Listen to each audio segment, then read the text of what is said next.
Buka acara talkshow pada hari ini.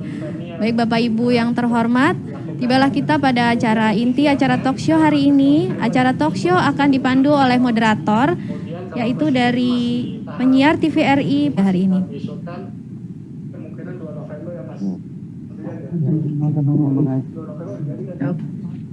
Untuk mengawali sesi diskusi ini, saya akan bertanya langsung ke Pak Sukamto nih, selaku analis kebijakan ahli media, koordinator layanan televisi di penyiaran Dirjen PPI Kemenkominfo, yang kita tahu bersama bahwa Kominfo menjadi salah satu penyelenggara atau yang dipercayakan dalam pelaksanaan analog switch off di akhir tahun 2022 ini.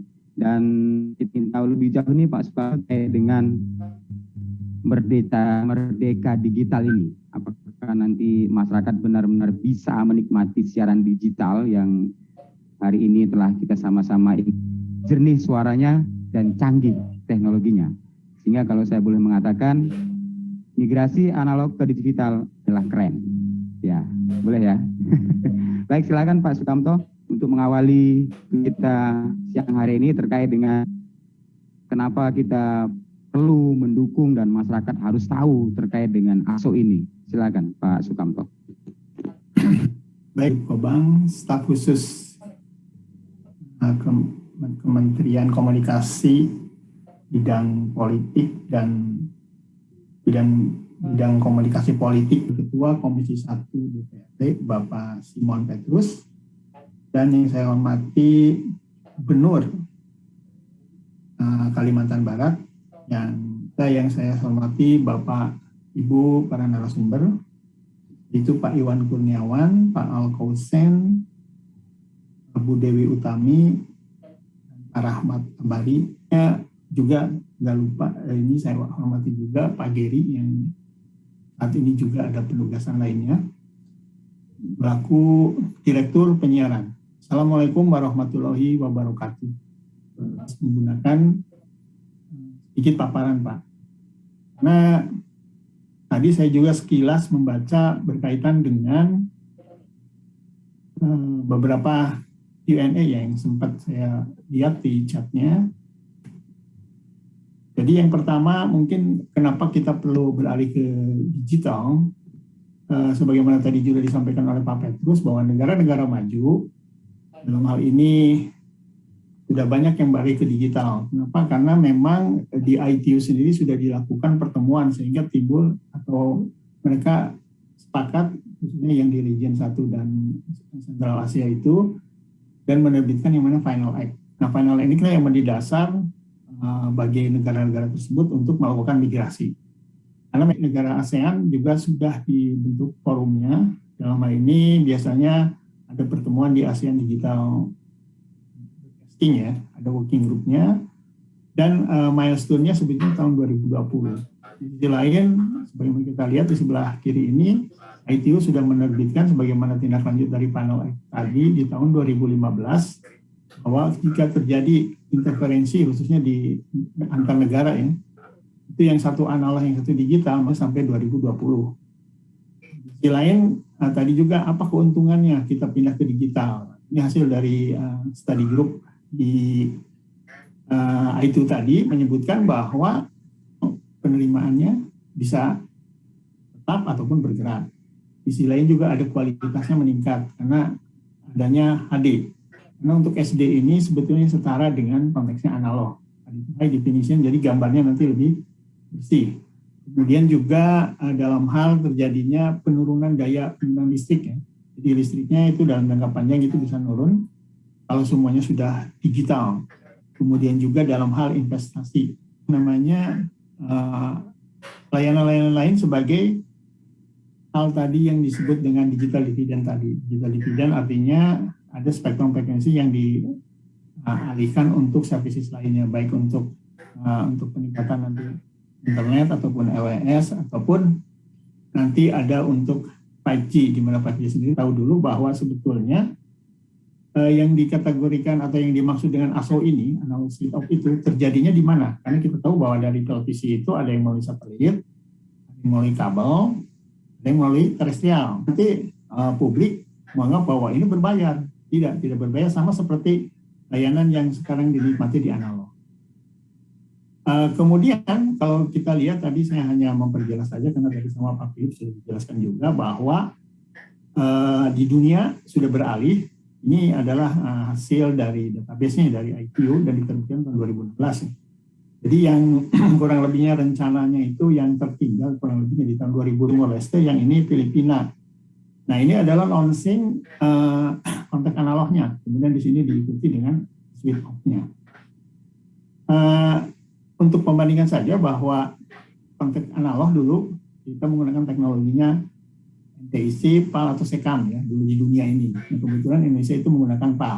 PAL ini digunakan di Eropa. Kemudian kalau kita beralih ke digital, kita sama juga di sini menggunakan punyanya Eropa atau DVB-T2. Jadi yang second generation-nya. Jadi ini menunjukkan bahwa Bitkan dalam hal ini seperti magazinnya atau bulletin news-nya, bahwa dalam konteks migrasi ini nanti yang existing analog ini ada yang terjadi switch over. Dalam hal ini kita mungkin di sini simulkas ya kalau di Indonesia, baru nanti totalitas pindah ke digital semuanya, dan itu adalah hal yang lumrah atau yang umum yang dilakukan di dunia karena kita juga melakukan benchmark kepada negara-negara lainnya. Adapun nanti dari digital dividend ini, nah tadi yang itu bisa diterapkan juga penyiaran di sini. Itu dengan teknologinya yang sekarang diterapkan di Jerman atau di Eropa, yaitu PEM. PEM ini untuk digital penyiaran yang disalurkan melalui platform 5G. Ini sudah berjalan, uji cobanya mulai 2018 sampai 2020, yang nanti receiver-nya itu dapat ditangkap oleh smartphone ataupun gadget-gadget lainnya. Ini tersier tapi menggunakan 5G-nya. Nah, ini adalah tinjauannya yang sudah dilakukan di sana dengan membutuhkan kurang lebihnya tersebut. Di lain, dengan adanya lingkungan seperti itu, artinya Presiden terus membuat kebijakan dalam hal ini terkait dengan digitalisasi, khususnya di sektor penyiaran, di mana kita harus melakukan review regulasinya, serta hal-hal lainnya yang berkaitan dengan pendanaan dan penyiapan infrastrukturnya. Nah, terbitlah dasar undang-undangnya, tadi juga disampaikan, Undang-Undang Nomor 11 yang di dalam pasalnya tadi menyebutkan paling lambat tanggal 2 November 2022. Pun pasal-pasal lainnya di Undang-Undang Existing yang tidak bertentangan dengan Undang-Undang 11 ini masih tetap berlaku. Kemudian ini hanya untuk memberikan gambar, itu kurang lebihnya seperti ini yang diterbitkan oleh ITU, di mana nanti pengguna tetap masih bisa menggunakan antena VHF-nya, hanya nanti ditambah demodulator atau yang disebut dengan set-top box-nya. Sementara penyelenggara menjadi penyelenggara konten dan penyelenggara MOOC. Ini adalah settingan MOOC yang nanti bisa mengubah-ubah, misalnya nomor-nomornya ditetapkan 64 PAM dan kode-kode teknis lainnya, sehingga didapat 33 Mbps. Kita tahu kalau dimulai standard definition, artinya sama dengan analog, itu totalnya 13. Tapi kalau ada high definition, satu aja ditambah, itu menggunakan 2 Mbps, 2 Mbps, sehingga bisa lebih banyak tanya waktu itu. Bagaimana terkait dengan wilayah layanannya? Wilayah layanan itu untuk digital berbeda dengan analog. Itu adalah wilayah layanan digital. Nah, mereka membagi sampai 4, kita hanya 225 wilayah layanan.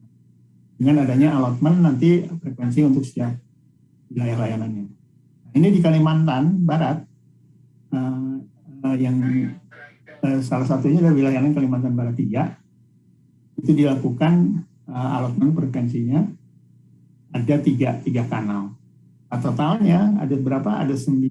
Nah, dengan adanya Permen nomor 11 sesuai dengan Undang-Undang Cipta Kerja juga, bahwa ada tahapan penghentian siaran 30 April, kemudian tahap 25 Agustus tahun 2002, dan yang paling akhir 2 November.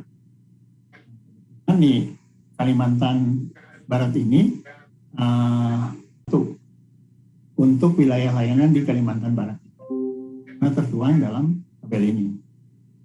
Kemudian kita ketahui juga ini hanya untuk menekankan stressing tadi, bahwa kalau TV-nya masih analog, itu bisa dilengkapi dengan set-top box dengan Artinya bahwa ini bisa menerima sinyal digital, antena yang existing masih digunakan. Tapi kalau TV-nya sudah digital dan bisa menangkap dengan receiver-nya di bibit itu, nah itu tinggal melakukan scanning ulang saja. Nah, di sisi lain tadi disampaikan bahwa ada keunggulan dari fungsi-fungsi atau fitur-fitur digital ini. Di antaranya adalah untuk kita menggunakan EPG atau Electronic Program Guide. Kita bisa melihat jadwal-jadwal yang kita misalnya sukai dalam hal programnya. Kemudian di sisi lain juga kita juga bisa menggunakan parental control, di mana nanti orang tua bisa melihat program-program mana yang cocok untuk anak-anaknya, dan kita lock jika hal itu tidak baik untuk tontonan bagi anak. Di sisi lain juga ada yang time shift dan seterusnya bisa ditunda dan bisa direkam terkait digitalisasi atau program siaran dimaksud.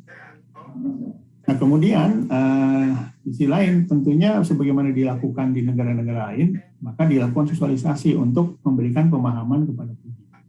Dalam hal ini bisa melalui brosur ataupun melalui siaran TV dalam bentuk iklan layanan masyarakat, atau yang dituangkan di dalam publik, area publik ya, dalam hal ini misalnya di transportasi, kemudian dilakukan di videotron ya, dapat dilaksanakan saat ini laksanakan ya. Jadi mungkin secara garis besarnya tadi juga saya lihat itu pertanyaan-pertanyaannya itu dia mendapatkan varian konten yang lebih banyak, membuka lapangan pekerjaan baru, tadi disampaikan juga menghemat atau mengemiskan penggunaan sumber daya terbatas. Dalam hal ini ada efisiensi dalam penggunaan radionya, juga electricity atau listriknya. Kemudian menghindari menjadi negara tempat pembuangan sampah teknologi karena memang sudah tidak diproduksi lagi untuk teknologi analog. Kemudian menghemat kos bagi penyiaran-penyiaran, jadi sisi penyelenggaraan juga dalam hal ini lembaga penyiaran swasta, lembaga penyiaran komunitas dan seterusnya, itu akan lebih hemat dalam kos atau OPEX expenditure maupun untuk maintenance-nya. Kemudian mengatur waktu tayangan dan dapat menunda tayangan melalui perekaman. Dan di sisi lain juga dari digital dividend itu bisa juga untuk data casting namanya, yang bisa disalurkan dan bisa diterima oleh penduduk sehingga layanan lebih bervariasi lagi, tidak hanya program siaran. Di sisi lain tadi internetnya bisa lebih cepat karena bisa memanfaatkan program di digital dividend ini. Kira mungkin secara singkatnya seperti itu. Nanti kita bisa lebih dialog lebih lanjut menjawab dengan jalannya talkshow ini. Demikian mungkin Pak Anton untuk sementara. Pak, terkait dengan bahwa tadi Bapak sampaikan bahwa untuk ASO ini, terestrial ini tidak berbayar. Jadi memang ada asumsi di masyarakat itu nanti berbayar kan gitu Pak. Jadi ternyata untuk pindah ini, migrasi ini tidak berbayar, alias pindah siaran dari analog ke digital itu, kalau TV-nya sudah digital, maka kita hanya scanning, hanya mencari. Tetapi kalau TV-nya analog, kita harus menggunakan STB. Nah, berarti STB-nya harus bayar Pak ya? Atau sedang melakukan pendataan bagi keluarga yang pendapatannya kurang mampu, itu ada mekanisme untuk diberi sama dengan Kementerian Sosial untuk mendapatkan data dimaksud. Pun nanti kriterianya diantaranya tentunya harus memiliki TV analoginya juga yang di area yang memang di situ ada sinyal analog. Kurang lebihnya yang garis besarnya 3 itu. DPRI Kalimantan Barat yang tadi Bapak sudah